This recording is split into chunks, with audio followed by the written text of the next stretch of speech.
Hér sjáum við að fótatökin eru röng, hreyfingin hérna er að koma frá hnénu, en í skriðsundinu þá viljum við að hreyfingin sé að koma frá mjöðmunum.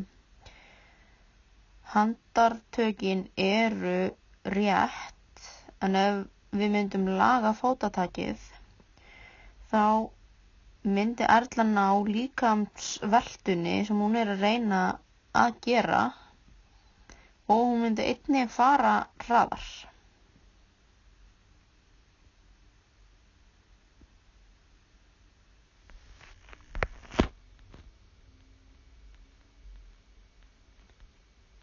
Hér sést að handartökin eru alveg rétt og öndunin líka. Það sést hérna einnig að fótatakið gerir hana svolítið þunga í vatninu og sundi verður svolítið erfiðara fyrir vikið.